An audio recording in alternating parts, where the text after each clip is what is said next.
अच्छा जी, आप सबको अपने चैनल पे खुशामदीद। मेरे ख़्याल में इतनी आसानी से ये मंज़र जो है आप शायद पाकिस्तान में ना दिख सकें, जो आपको मैं दिखा रहा हूँ यहाँ पे, और मज़ीद क्लोज़अप करके भी दिखाऊँगा।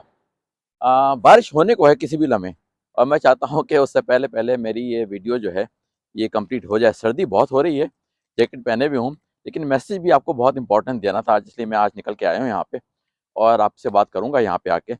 बात ये हो रही है कि ज़ाहिर है मैं सख्ती की बातें ऐसी कुछ कर रहा हूँ कि रोटी चावल वगैरह के ऊपर लोगों ने कहा भाई करें क्या।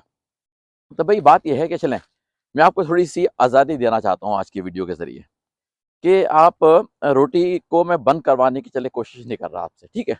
आप रोटी खाएं, लेकिन अब आप आटा कौन सा खरीदें, और क्योंकि घर की रोटी खाएं। ये बाजार वाली रोटी जो है ना, वो तो बिल्कुल नहीं चलेगी, ठीक है। आप घर की रोटी खाएं, घर पे बना के बनवा के, जो भी आपका सिस्टम है। लेकिन उससे पहले जो है आपका ज़रूर आटे के ऊपर ज़ोर होना चाहिए कि ये आटा है कौन-सा। कोशिश करें कि भूसे वाला आटा, चक्की का पिसा हुआ, लेकिन भूसे वाला आटा वो लेके आइए। कोशिश नहीं करें बल्कि लेके आएँ। मिलता है भूसे वाला आटा जिसमें भूसा मिला हुआ है। आप कहेंगे ये क्या बात हुई? गंदम के साथ भूसा भी मिला हुआ है।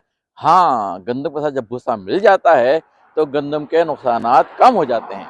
वजह घूम फिर के वही है कि जिस चीज़ में भी फाइबर मिला हुआ है, उस चीज़ के नुकसानात जो हैं वो कम हो जाते हैं। रहते हैं लेकिन कम हो जाते हैं। चले कम हो जाने पे गुज़ारा करें और रोटी की अमाउंट भी कम कीजिए। लेकिन क्या कि आपने गंदम जो है वो वहाँ से चक्की वाला आटा लेना है, अगर बाज़ार से भी लेना है, मालूमात कर लें, पढ़ लें, देख लें कि उसके अंदर फाइबर मिला हुआ है, भूसा मिला हुआ है, चक्की का पिसा हुआ ऑथेंटिक आटा है, तो फिर तो सही है। बाकी सारे आटे जो है ना, जो सफ़ेद वगैरह आटे होते हैं, सब के सब ज़ालिम हैं, आपकी सेहत के लिए शदीद ही ख़तरनाक है। तो आपने पहला तो ये फैसला कर लिया कि घर पे रोटी पकेगी। दूसरा फैसला ये किया कि सही वाला आटा लेके आएँगे जिसमें भूसा मिला हुआ है, और अगर भूसा नहीं मिला हुआ है तो आप उसके अंदर फ्लैक्स सीड वगैरह पिसवा के वो अंदर मिलवा लें, ताकि उसके अंदर कुछ फाइबर ऐड हो जाए। ऐसे भी आटे मिलते हैं इसमें कि ऑलरेडी फ्लैक्स सीड पिसा हुआ मिला हुआ होता है, तो वो भी आपके लिए अच्छा है, ठीक है। दूसरी बात ये कि अमाउंट जो है रोटी का वो आपको कम करना है। अगर आप अभी आदत आपको पड़ी हुई है 3 रोटी की, तो उसको पौने 3 फिर सा ढाई और फिर सवा 2 और 2, लेकिन इसमें टाइम लगेगा, जल्दी ना करें। आप जब 3 से पौने 3 पे जाएँ तो महीना लगा दें, पौने 3 के ऊपर ही, फिर अगले महीने जो है ढाई पे ले आएँ, क्योंकि जो चीज़ें आहिस्ते-आहिस्ते कम की जाती हैं, वो आप लंबे अरसे के लिए काबू करने में कामयाब हो जाते हैं। जो चीज़ एकदम से आप धड़ाक से कम कर देंगे ना, वो फिर आप सस्टेन नहीं कर सकेंगे, उसको आप मैनेज मैनेज नहीं कर सकेंगे, मेंटेन नहीं कर सकेंगे। तो कम कीजिए, 6 महीने लगा के 3 रोटी से आहिस्ते-आहिस्ते करके 1 रोटी के ऊपर आना है आपने, 1 रोटी से ऊपर नहीं जाना। वो भी एक वक्त में दिन में, कि आपने चले सुबह नाश्ते में खा ली, चले मैं आपको फिर दोबारा से इजाज़त दे देता हूँ कि आपने डिनर में खा ली। मैं आपको स्मूदी बना के उसके कुछ कंटेंट्स बना के आपको दिखाऊँगा कि 2-3 किस्म की स्मूदी वो किस तरह से बनती है, और वो कैसे आपका मील रिप्लेसमेंट बन सकती है। यानी कि आप बजाय इसके कि रोटी चावल दोपहर को लंच पे खाएँ, सुबह को अपने साथ स्मूदी बना के जॉब पे जहाँ पे जा रहे हैं ले जाइए।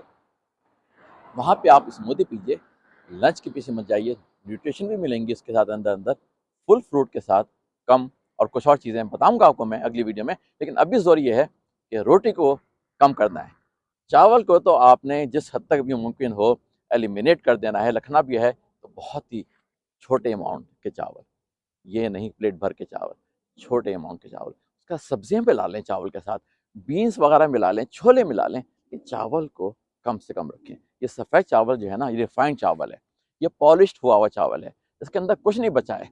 सारा इसके अंदर जो चीज़ थी, कर्नेल था बीच में, जिसके अंदर का प्रोटीन था, वो तो निकाल के फेंक दिया, शेल्फ लाइफ बढ़ाने के लिए। अब वो सिर्फ़ और सिर्फ़ चावल जो है, निरा कार्बोहाइड्रेट रह गया है, चीनी बनेगी, एनर्जी पैदा होगी, जो एनर्जी आप यूज़ नहीं करेंगे, वो फैट में कन्वर्ट होगी। तो चावल खाने हैं ना, तो बहुत थोड़े से खाएँ, ठीक है? उसका आप बाकी चीज़ें मिला के उसका अमाउंट बढ़ा लें, लेकिन चावलों का अमाउंट कम रखें। लेकिन ज़ोर ये हो रहा है कि हर खाने के बाद, जिस हद तक भी मुमकिन हो, आपने खाने के आधे घंटे के बाद वॉक ज़रूर करनी है।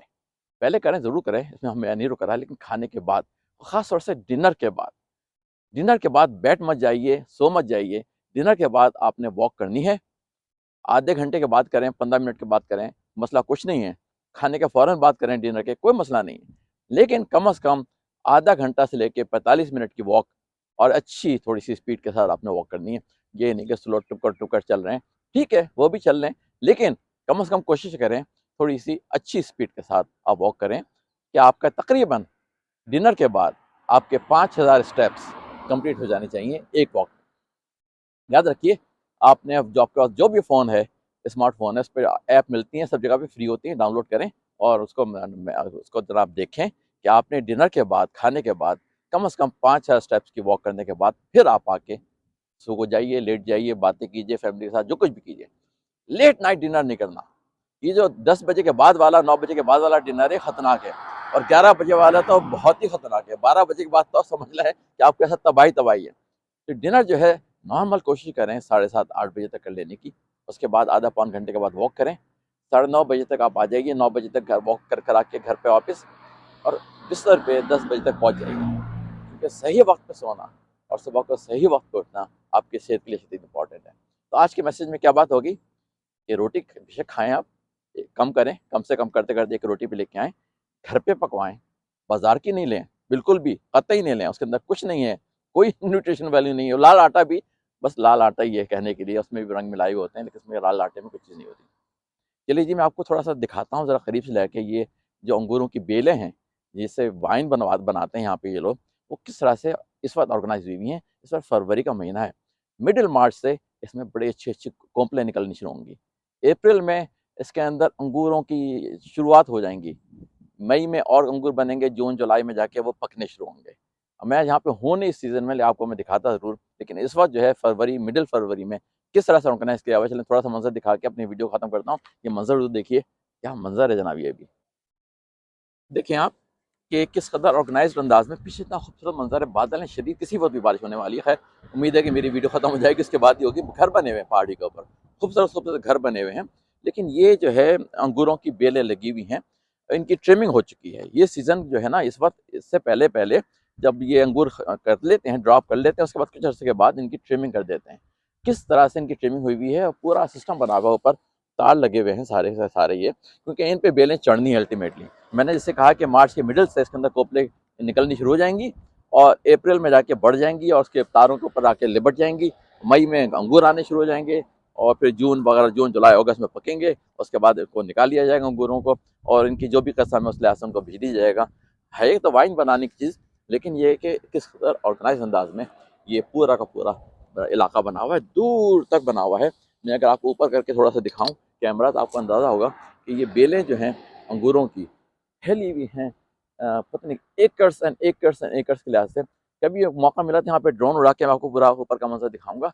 इस वक्त तो सिर्फ ये दिखाने की कोशिश कर रहा हूँ कि बेलें जो हैं इस वक्त बिल्कुल एक तरह से इसके अंदर कुछ भी जान नहीं है फिलहाल, क्योंकि सर्दी है लेकिन हाइबरनेशन में है। और जैसे हाइबरनेशन के बाद मार्च में आएगा मौसम थोड़ा सा मुनासिब, मार्च के किसी वक्त इसमें से कोपलें निकलनी शुरू हो जाएंगी और दोबारा से लाइफ शुरू हो जाएगी। लेकिन इस वक्त ऑर्गेनाइज अंदाज में इनकी कटिंग करके इनको इस हालत में रखा हुआ है। चलिए जी, अगली वीडियो में फिर आपसे मुलाकात करते हैं। जब तक के लिए इजाज़त दीजिए। अल्लाह हाफिज़।